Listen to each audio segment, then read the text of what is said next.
Good morning, everybody. Kip T. Sword here, Chronicles of a Culture Changer from DT4 EMS. It's quarter after 10 on a Sunday morning, the 10th of August of 2014. See, I told you, it's not all glitz and glamour getting to travel around. It's always trying to do something to help change this culture where this violence is accepted in emergency medicine. Well, anyway, what I'd like to do today is really kind of address an issue because every reporter that's ever interviewed me since about, I don't know, 2005 or 6, every time they go, why do you think there's an increase in violence against healthcare providers? And my answer is I don't believe there's an increase. I believe that there's just now starting to become some acknowledgement of the fact that it's really happening. And there's been a problem, and it's continuing to be a problem, and let me explain why we're not receiving this acknowledgement. Let me ask it like this. If a person punches a cop and they're high or drunk, the person probably gets arrested or tased or pepper sprayed and goes to jail, right? Then why is it that if a person punches a healthcare provider, that same drunk or drugged individual punches, pushes, kicks, spits on, does whatever to a healthcare provider, is it kind of a joke? Do people make fun of it?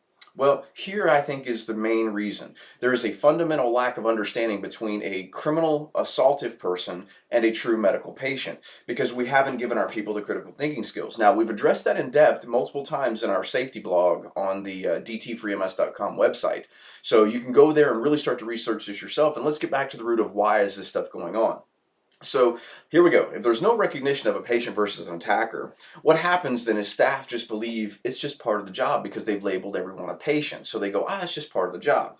If you have someone's had our training, a lot of times staff members that have been in the field for a while will make fun of them or rib them if they want to pursue a criminal charge. Doesn't happen like that in law enforcement. You touch a cop and you're going to get charged. But you touch a paramedic, a nurse, or whatever, and people go, it's just part of the job. I have a problem with that. So if anybody's making fun of them or they just believe it's just part of the job, what happens then is no true criminal complaint is filed. They don't report it to the police or push the issue that it should be, pursued as a crime.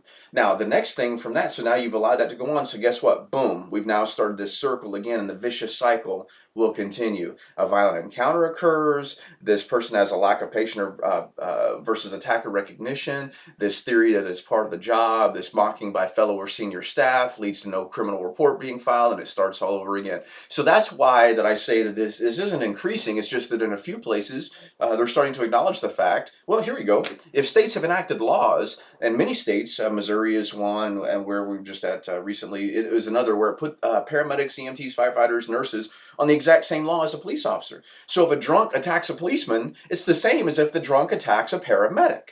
So why are we not pressing charges? I will say this. Penalty is not protection, folks, but it sure as hell proves there's a problem. Penalty is not protection, but it proves there's a problem. So when you look at it like this, we need to start using the laws that are in existence, and I will tell you, start taking it serious. Take a zero flipping tolerance on drunk or drugged individuals touching your flipping people. Period.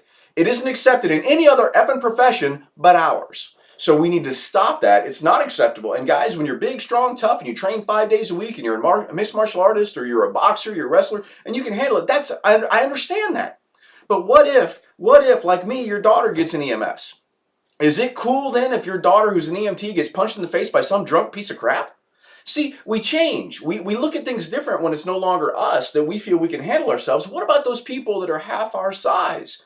Or are older, or more feeble, or the younger? What I'm saying is just because you're strong enough and tough enough to handle it, what about those that follow us? And it's not accepted in any other profession. I know big, strong, tough cops that I've worked beside that if some drunk half their size spit on them, pushed them, kicked them, did whatever, they charged them.